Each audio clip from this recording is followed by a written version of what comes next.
साल 2001 यानी ठीक 20 साल पहले आज ही के दिन अमेरिका खतरनाक आतंकी हमलों से कांप उठा था। ये तो वो आतंकी हमला था जिसने न सिर्फ अमेरिका बल्कि पूरी दुनिया को आतंकवाद के उस चेहरे से मिलवाया था जिससे उस समय भारत जूझ रहा था। 50 साल बाद भी अमेरिका इस दर्द को शायद ही भुला पाएगा।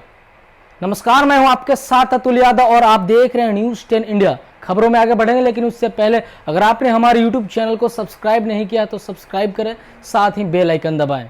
11 सितंबर 2001 अमेरिका के इतिहास के पन्नों में दर्ज है। इस दिन दुनिया का सबसे बड़ा आतंकी हमला हुआ था जिसने करीब 3000 लोगों की जान ले ली।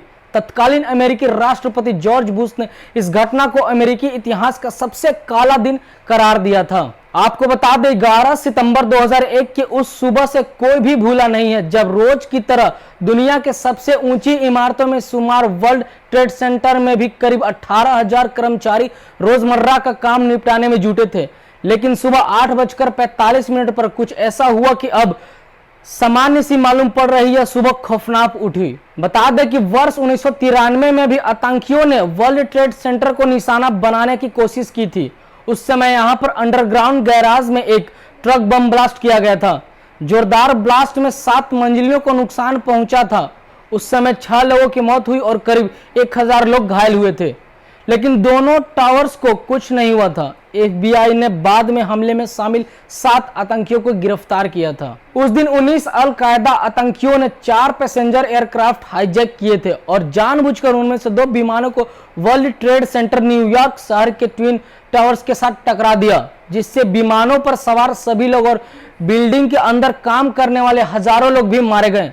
हमला जिस विमानों से किया गया उसकी रफ्तार 987.6 किलोमीटर प्रति घंटा थी। वहीं इसके बाद उन्होंने तीसरे विमान को वाशिंगटन DC के बाहर आर्लिंगटन वर्जीनिया के पेंटागन में टकरा दिया।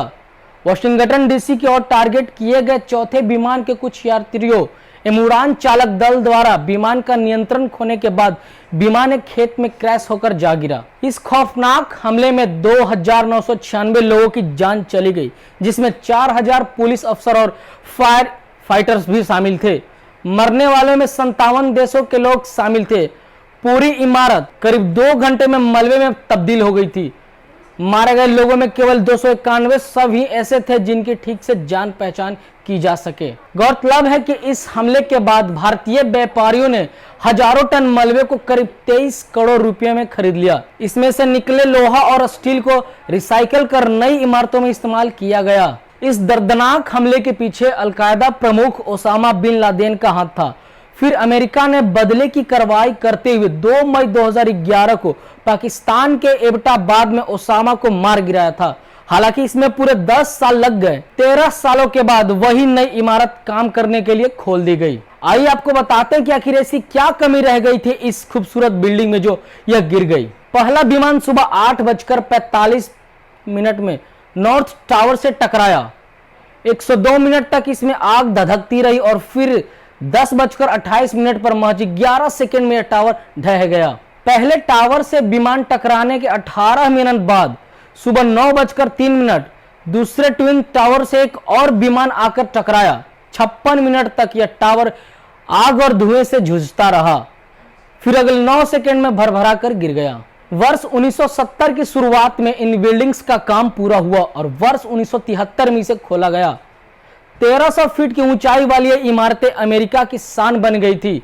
इन्हें दुनिया की सबसे ऊंची बिल्डिंग माना जाता था। वर्ल्ड ट्रेड सेंटर को स्टील से तैयार किया गया था। इसकी डिजाइन ऐसी थी कि यह 200 मील प्रति घंटे से चलने वाली हवाओं को भी झेल सकता था। अगर कोई बड़ी आग लग जाती तो इस बिल्डिंग को कुछ नहीं होता, लेकिन यह बिल्डिंग जेट फ्यूल की गर्मी को झेल नहीं पाई थी। हालांकि कुछ लोग इसे मानने से इनकार कर देते हैं। लगातार खबरों में जुड़े रहने के लिए देखते रहे न्यूज़ 10 इंडिया।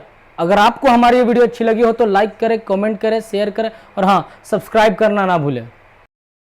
सब्सक्राइब करें हमारे YouTube चैनल को और बेल आइकन को दबाएं ताकि हर वीडियो सबसे पहले देख पाएं। आप हमें Facebook और Twitter पर भी फॉलो कर सकते हैं। वीडियो देखने के लिए धन्यवाद।